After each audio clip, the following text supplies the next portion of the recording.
Hello everyone, this is Casey from iZugar. Today, I want to show you some exciting new tools for VR, powered by hardware of the Z Cam camera and the optics from iZugar. Let's check it out. The camera showing today is the Z Cam E2C.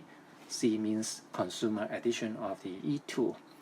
Essentially, it is having the same sensor as in the Z Cam S1 Pro and the K1 Pro. So this camera alone, you can treat it as half of a Z Cam K1 Pro. But with the updated processor inside the camera, we can shoot high resolution video at 10-bit color, having a ProRes sensor with 11.5 stop in the dynamic range. We can do live streaming very easily by just plugging in the Ethernet cable, control through the iPhone app or with the Android phone, and we can even power the camera with the Ethernet cable with the PoE. So it's a very exciting device for live streaming. Okay, it's time to unbox this one. This is having a warping on the outside. This is a little bit tight, and I like tight. Okay, here we go. This is the camera. Inside the box, we have a quick starter guide showing some basics of the camera and some notice. And this is the accessory box. In this box is the power cable. You plug this end at the back of the camera, and you can power through the V-mount battery with a D-tap connector. If you want to be powered by the standard DC port, 12 volt, you can put on this adapter and you can charge it on the socket. And we have the Wi-Fi antenna.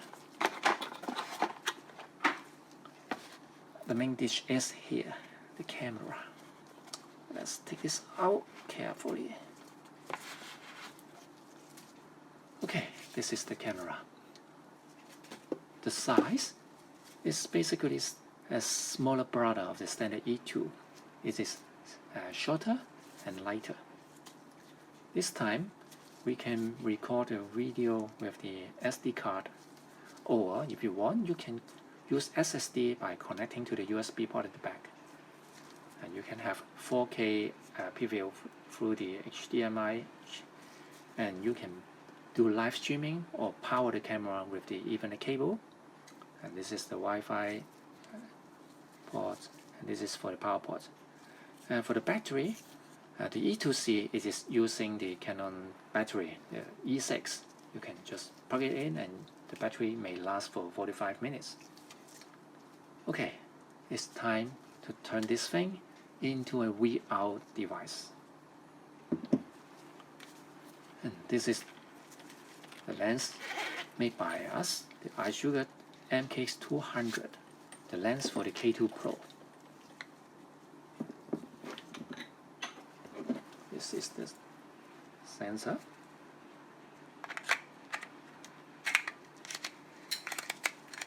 Okay.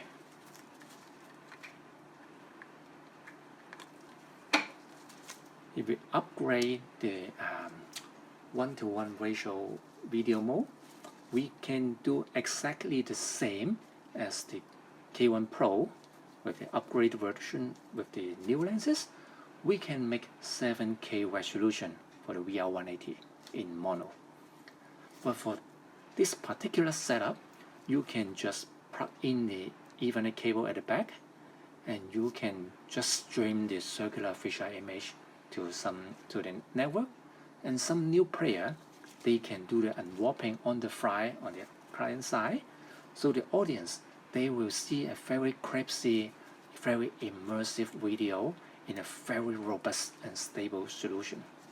The E2C, it is super stable, and there are some users, they have been live streaming with this camera for weeks we are not saying certain hour, but it's stable for weeks. So essentially it is maintenance free. As long as you set the device ready in a particular scene, it can keep working without many maintenance. All you have to do is just start your live streaming server and you can do what you want. And we can have very nicely aperture control with this distortion-free optics. So we don't have some odd distortion even if you're coming too close to the lens, or you will not lose your sharpness when the object is moving at the edges of the lenses. And not to mention, we're having a very advanced flare control in the lenses. We have an APO design, so we don't have much chromatic aberration even at the very edges of the lenses. So this may be one of the best fisheye lens available in market, and we can try to change something with the live streaming VR industry. If you're wanting very high quality and stable live streaming in VR 180, the K1 Pro or K2 Pro may be your option. But if you want that setup, the upgraded lenses on the K1 Pro, the cost may be around $4,000. The standard K2 Pro is at $3,000. But if you want this thing, the cost can be lower more than half. This is the MKX200 lenses.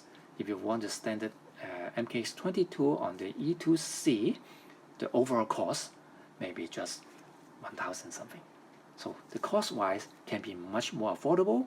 So let's try if it can help something in the VR industry. I wish you enjoyed this video, and thanks for watching. Later on, we will try to do some live streaming with this setup. So stay tuned and keep in touch. Thank you. Bye-bye.